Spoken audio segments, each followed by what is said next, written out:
Welcome back, everyone, to BSG Online 6. My name is HUD601. I am going to be your host through these last two runs of the marathon. As I say, we are the Benelux Speedrunner Gathering, and we organise bi-monthly gatherings in the Benelux for speedrunners. Due to the situation surrounding COVID-19, we're currently doing our events online for the time being. This event features streamers from both the Benelux and the rest of the world, bringing you entertainment during lockdown. We've had a couple of donations come in during the break, and I'd love to read those out for you now quickly. We have a €20 donation from Quelf. No comment on that one, but thank you very much for your donation. And we have had a €50 donation from House Tess, who says, "Suit up, my friend. No real Euro X run without looking dashing as hell. Enjoy the run. Love, heart." And that donation means that we have met the incentive for using the MGS3 tuxedo in the next run. But before we move to the next one, let's get the current run underway. I'm going to hand it over to NickRPGreen, who's going to be running Metal Gear Solid. Take it away. Thank you very much, Huds. I am NickRPGreen. This is Metal Gear Solid, and I'm going to be running any percent very easy. And I'm joined on the couch by Theory. It's going to be co-commentating. Hello, everyone. So, the timer is going to start in 3, 2, 1, go. So this is the PC version of Metal Gear Solid 1. As you'll see, I immediately skipped that codec call because this is the PC version and we're allowed to do that. You may also notice that I've got a weapon already and I'm already taking enemies out. That is because this is very easy, and very easy allows us to use the MP5. It replaces the FAMAS. It is a fully silenced assault rifle, and it has an infinite clip, and it's really, really useful. But as I said, it's only available in very easy. So, Theory, why might people not know about the MP5 and very easy? The MP5 and very easy is only available in the integral version of Metal Gear Solid 1, which I believe was only released in Japan, right? The PS1 version was only ever released in Japan, yeah. Yes. PC version, obviously, as you can see, can be gotten anywhere. It doesn't matter. There's no real region restriction there. So obviously, a lot of people wouldn't have known about the MP5 or the very easy difficulty unless you lived in Japan or had a Japanese copy. So in here, I'm not just getting alerts just for the sake of it. Later on, I am going to be presented with a piece of RNG, and if I have 11 or more alerts at that point, I get more favourable RNG. Basically, we lose the POW key, and a rat will eat it if I don't have enough alerts. If I have enough alerts, then a rat won't eat it, and it will just appear randomly in the ditch. I'm going to get one more alert here.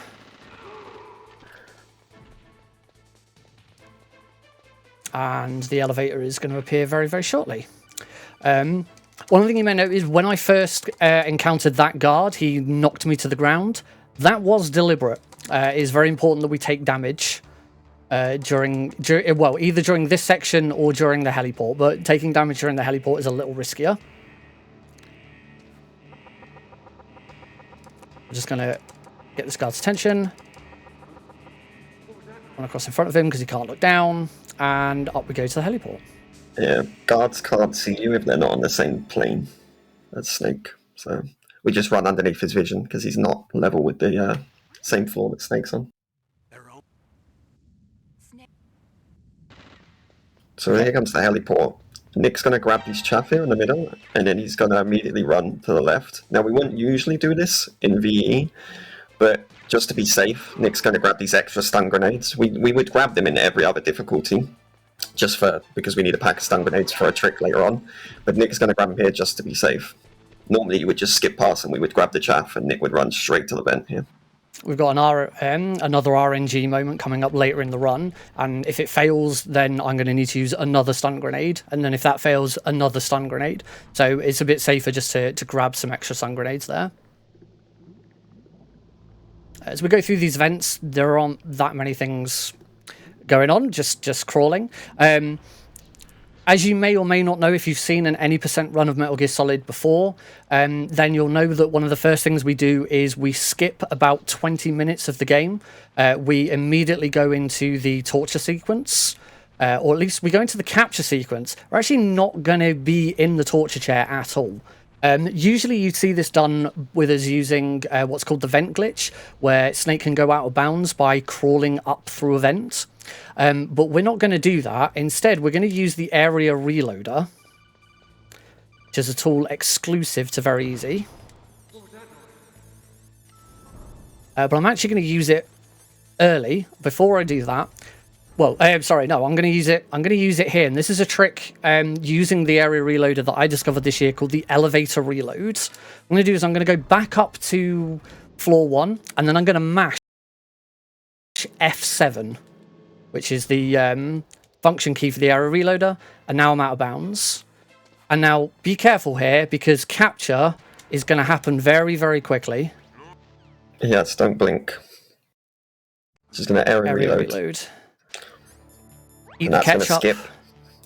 It's pretty much going to skip the entirety of the torture sequence and the medical room. What it will do, though, actually, we should mention, is that it will put him in a... it will make the game think that he's saved Meryl, and that he hasn't submitted. Normally, you would submit to torture because it's faster, and you'd end up with the Otacon ending. But because he area reloaded, the game gets confused and just thinks, "Oh, you've not submitted, and you've done through the rounds of torture, and you've saved Meryl." So we'll actually end up with a Meryl ending. Very, very easy. Any percent on PC is the only category in the entire series where it is quicker to save Meryl. So because we ate the ketchup, the ninja's going to save us. That's why it's important to take damage right at the start, because without taking any damage, we're at full health and we can't eat the ketchup, and we want to eat the ketchup instead, because the ketchup acts as a really bad ration. And then we're just going to swim to freedom. It's a cool trick that was discovered. Was it this year or last year? It was earlier this year in April. By mashing 2 different weapon hotkeys, we can keep Snake's momentum going. Yeah. Now, what the area reloader actually does, this is a very good room to explain. The area reloader allows us to reload the room, as you can probably tell. So I've just reloaded the room. However, it keeps the current game state. So I went and grabbed the PSG-1, reloaded the area, and when Snake returned to the start of the area, he still has the PSG-1. I have the PSG-1 right now. I'm now on my way to the communication towers.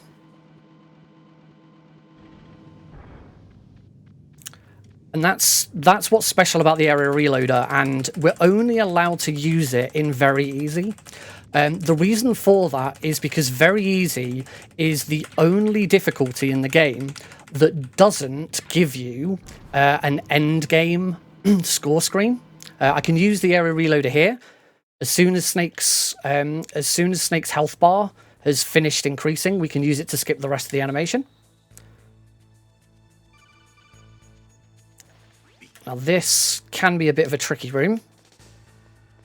This is a cool trick. On VE, because we have the MP5, you don't grab the FMS. Oh, yeah, that's right. Yeah, so this is a cool trick. On PC, we have these things called hotkeys. They were programmed into the PC port only. And using the number keys, you can switch to any weapon instantly without menuing. So you can save time on menuing. On PC, you can just switch to the weapon you need. And in this room, you can't actually use any weapons. There's a codec call that usually comes up that will talk about how your weapons are restricted. You can't use any of them except for like chaffs. But with hotkeys, we can just abuse the hotkeys and break that. We can just, Nick, as you saw, could just have his MP5 out the whole time by rapidly switching between or clicking it on the hotkey. And so he can still shoot the MP5 because it's actually out in his hand. Here we're going to use GME to go out of bounds. Nick is actually counting steps here. If I remember correctly from when I did it, it's 11 down right, and then it's 12 straight down. Because we have no radar, you can't see your steps, so it's just basically, you just have to use memory. Okay, and coming up here, I'm going to be doing what's called the boba skip. This is a brand new skip that was found earlier this year by Boba from Yogscast.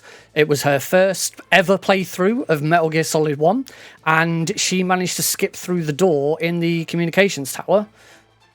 And we very quickly recreated it and found better ways of doing it.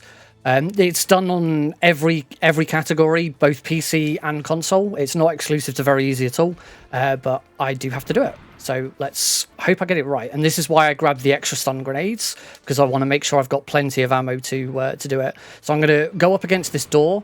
I'm going to look to the left at a very particular angle, and I'm going to try and get Snake to do a certain damage animation, and he didn't do it. It's unfortunate. This trick is very 50-50 based on the animation you're required to get. I'm now very glad I grabbed those extra stun grenades. Oh, come on, please. Oh, wow. This isn't going that great. This is not... this can happen. This is...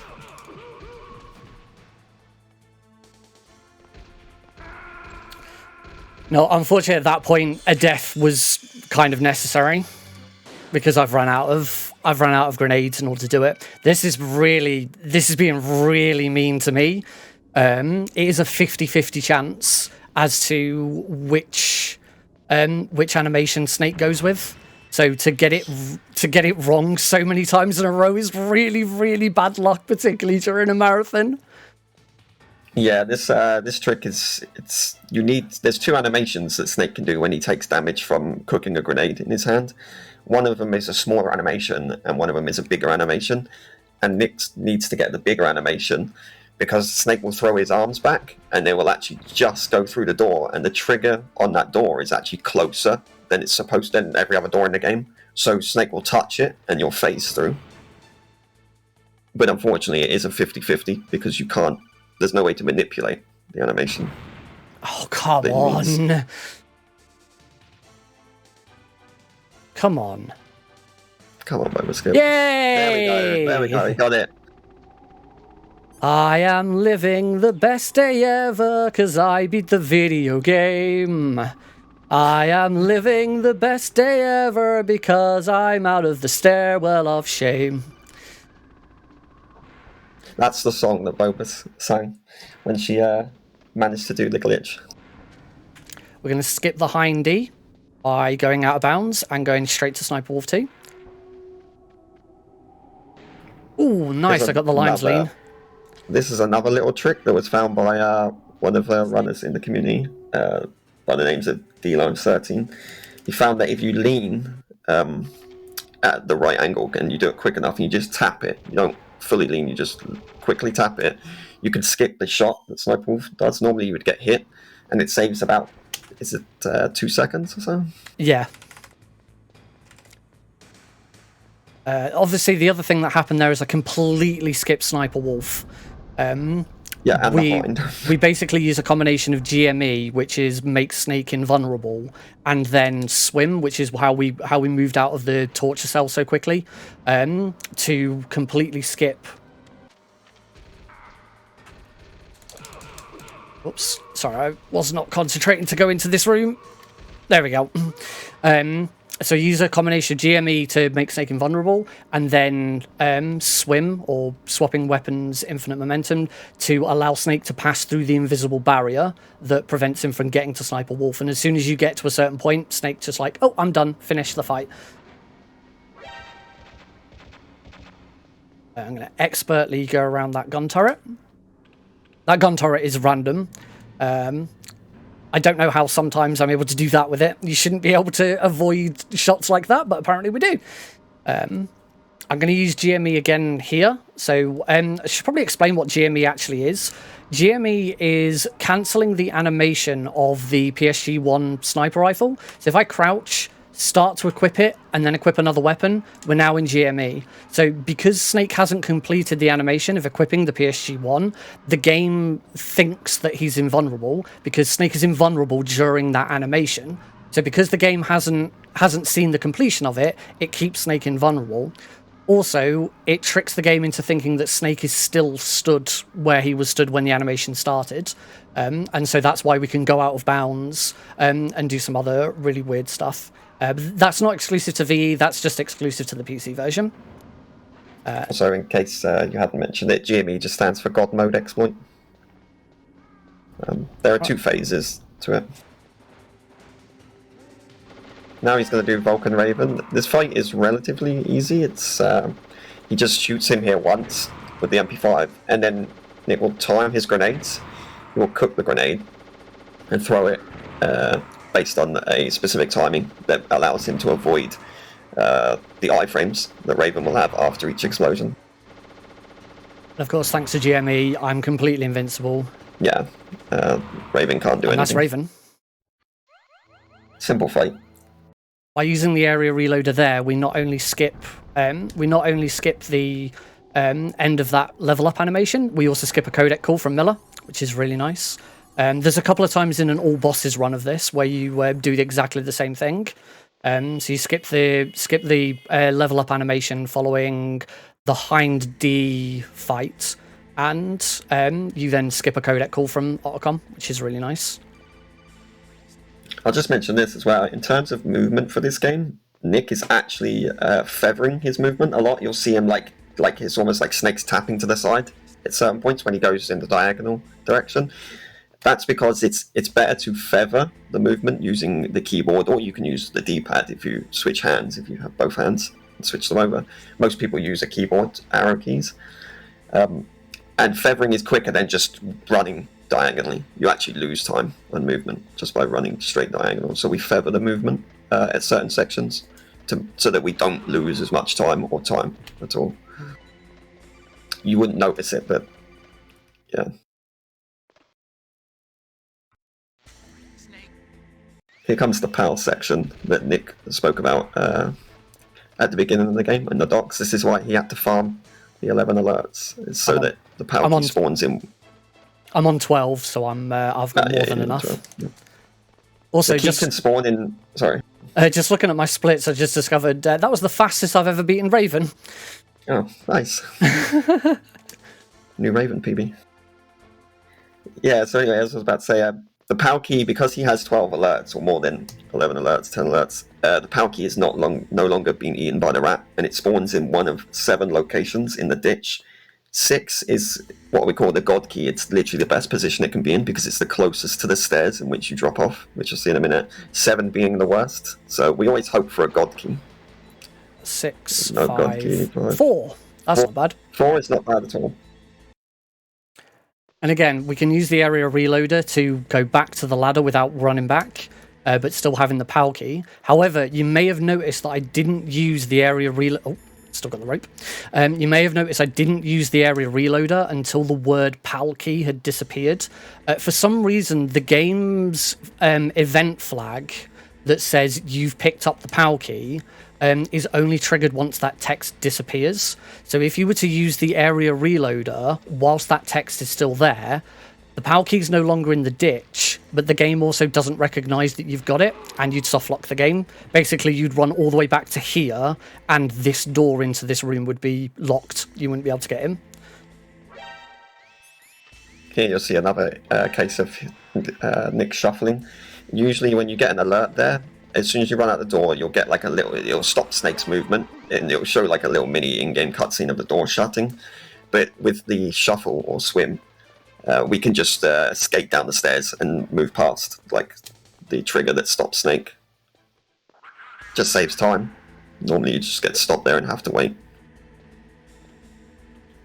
All right, so after we've had quite an explosive first half of this run, the second half of this run is pretty much just the PAL key entry sequence. It is now going back to the warehouse in order to freeze the key, and then going back to the blast furnace in order to heat the key.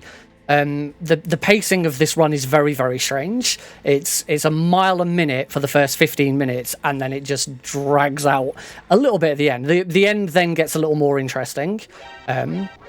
One thing you may have noticed, however, is I did not pick up the stinger missile launcher, and as a result, I'm not going to be grabbing any Stinger missiles in here. In fact, I'll go and pick up one, and you'll see that there we go. Stinger missile ×5. Get weapon first. I don't have the Stinger, which means I'm going to have to figure out a different way to beat Metal Gear Rex, because it's the only boss in the game where, the only boss in this category where we would normally need the Stinger in order to beat. Because obviously we skipped the Hind, we skipped Sniper Wolf 2, which you can use the Stinger for. You can use the Stinger against Raven, but it's not very helpful. So yeah, I'll have to figure out some other way. There must be some other tool I can use to beat Rex without a Stinger launcher. Yeah, you'll figure it out. You're gonna... in this section, sorry. No, go. You go for it. Yeah, these sections where you have to cool and heat the card respectively in for 2 trips. These rooms, you need to sit in these rooms for exactly about 61 seconds, a minute, 1 minute and 1 second. Otherwise, the card doesn't change. You need it to change to the blue key in that section. And if you open the menu to check it, you actually reset the timer in which, like, how long you've been sat there. So at any point that you just decide to open the menu to check the card, it will reset the time that you've spent in there, and you'll have to wait another 61 seconds. So usually we'll either have a separate timer on the splits, like each runner will have their separate timer, so they can just check the section timer, and or you can go by a music cue in that room. There's a music cue that you can learn to know when you've reached a relatively safe enough time spent. I believe Nick's using splits, so he probably just has the timer. Yeah, that's why I was looking over to the left. I always use splits. It's just safe. We will use live split, so we might as well use it. Is this a good time to quickly jump in? That would be a very good time, actually. No problem. I just want to remind everyone that we're raising money for Mind, which is a nationwide organisation committed to prevent mental health issues and to support everyone who is dealing with mental issues themselves or within their family. All of your kind and generous donations will go to Mind. I just want to let you know that we are only €15 off beating our record from the last BSG Online 5, where we raised €1,400. So if anyone out there wants to donate before the end, help push us past that milestone. Now would be a fantastic time. Only €15 away from beating that one. Go for it. And hey, you've got an absolutely fantastic run to keep you engaged for the last hour. Oh yeah, absolutely fantastic that you guys have raised enough so that Apache uses the Tuxedo in MGS3. Is the European Extreme run for MGS3 is incredible as it is. Using the Tuxedo on top of it is just mental. Quite frankly, is amazing. I don't run MGS3 yet. I intend to learn at some point, but yeah, it's absolutely incredible. So well done to get that incentive, Matt. Yeah, it's such a fun run to watch. Tuxedo EU Extreme. Which makes it even harder. So. This category is very easy. This is the first time I've ever showcased it. I believe it's the second time it's been showcased this year after some updates. Tyler 2022 showcased it recently as well. This year we had some developments with the area reloader. This difficulty has never been particularly popular because it's always been very reliant on people's computers. The area reloader is a development tool. Oh, crud. I forgot to go into GME. Could have skipped that codec call. The area reloader is a development tool, and it's enabled by enabling function key cheats. Basically, the command line for the executable, if you just add in -cheats enable at the end, you then enable the function key cheats. The reason we're allowed to use this cheat, we're not allowed to use any other cheats. The reason we're allowed to use this cheat is because there is also a way of enabling the area reloader without the use of those cheats. It's called the blank save glitch. And for some reason on PC, after saving the game a certain number of times, and it varies based on your computer, you'll create what's called a blank save. And when you use that blank save, it works the same way as the area reloader. It will reload the current area put Snake back where he started, but the game's current event flags will still have been hit. The reason why we've never really used it properly before, or used it in this way, where I'm just hitting a button rather than loading it from a save, is because by default in the game, if you enable the function key cheats, you disable the weapon hotkeys. And with the weapon hotkeys giving us access to going out of bounds, making Snake invincible, it was the trade-off was never worth it. You couldn't justify enabling the function key cheats but disabling weapon hotkeys, because without the weapon hotkeys you can't do stuff like this. You can't walk on lava. You can't walk on lava without weapon hotkeys. It's just not possible. So it's not lava. That's cheese. Melted cheese. But what recently this year, our community developer B-Man managed to create a patch of the game where, by enabling function key cheats, it didn't disable the weapon hotkeys. So it is worth noting that this version of the game that I'm running out isn't straight out of the box. It does require a fan patch. Now you may think, well, that's a bit cheeky. You're running a fan patch. You've manipulated the game in order to get it to work. Well, this is the PC version of Metal Gear Solid 1. We have to manipulate the game just to get the thing to run in the first place. This version that I'm running is called the Reddit Oxide patch. It's a fan patch in order to basically make the game function on a modern computer. So we already have to patch the game anyway to make it work. Or you can run the GOG version, but that's also heavily patched and changed from the original release. So the community agreed that we were quite happy using this new development.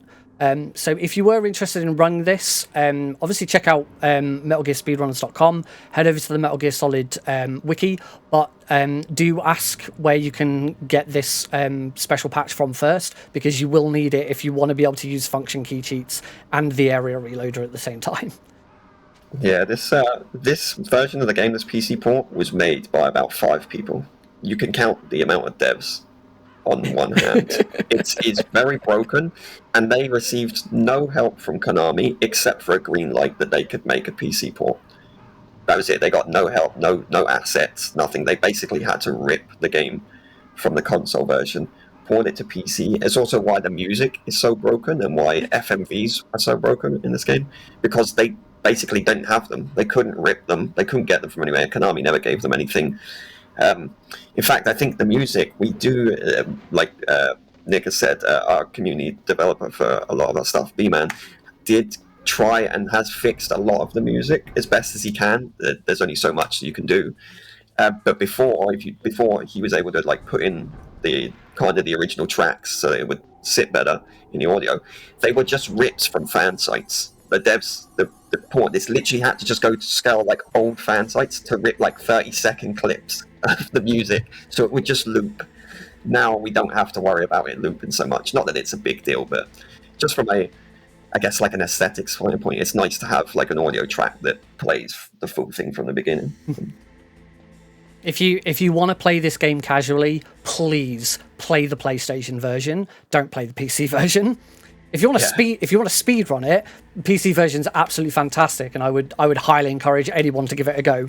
But if you want to play MGS1 casually, just play the PlayStation 1 version. Yeah, save yourself the trouble. All right, we are now coming up to the end of this long PAL key sequence, and we're going to be going into our penultimate boss fight, Metal Gear X, which, as I said before, I don't have a stinger launcher in order to kill him. I'm going to use the area reloader one more time before that fight in a second. Got to ring out. I don't know about you, Nick, but every time he fools me with those sunglasses. It gets me. This is a little. It's not so much a trick. It's just a little thing that we do. Is if you face this door in FPV mode, the camera will change when the codec comes up. So it's just an easier way of timing the codec press so that you can basically get it quickly. Oh no, what's happened here? And that was Metal Gear X. That was insane, Nick. I'm now going to mute my headset, so I won't be able to hear anything. So I'll leave Theory to explain what's coming up. So this is the liquid fight. Normally you would just have to fight him on top of Rex, punch, kick, whatever it is. Like if you played this casually, you would have probably just spent minutes here trying to kill Liquid because he doesn't take that much damage. But as speedrunning, we just figured out that you could get him stuck in a loop where we just basically double punch him the entire time. And we're going to see Nick here do what we call a zero throw. So instead of throwing Liquid to get him positioned, he's just going to walk a specific way to get Liquid to move himself. He didn't get it. He missed the setup a little bit there. He's going to try and get him stuck in a loop now. He's pretty much just got to, on the fly, try to get him in a little bit of a loop. Normally we'd want to get him in this top corner here that's behind him, and you can get him stuck, but unfortunately it dropped for Nick. The input sometimes can drop if you don't time it right, but he got it. He did get him stuck in a little bit of a loop there, so he got some good damage in. He didn't lose too much time. Just managed to knock him off at the end there. Damn, a surveillance camera. Nope.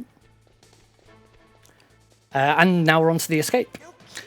So this bit, this isn't an on rails. There is bits that you do need to do to make sure that you save time, and you do have to do a certain number of shots. It's not just get to the end. One other difference with Very Easy in this section is that because normally with both console and PC, the end of the game and the timer stopping is when the word score appears and you see the score screen. Well, as I alluded to earlier, there is no score screen in Very Easy. So the time actually ends at the last input, which is when you see in the top right-hand corner, it says warning, and it's giving me a countdown timer.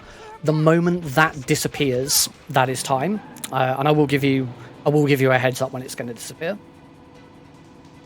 This next checkpoint, there's 3 guards here. Nick will actually kill them in a specific order. He'll go left, right, and then middle, because you want to kill the guards in an order in which they are more likely to shoot you. Because obviously getting shot means you can't shoot back and you lose time.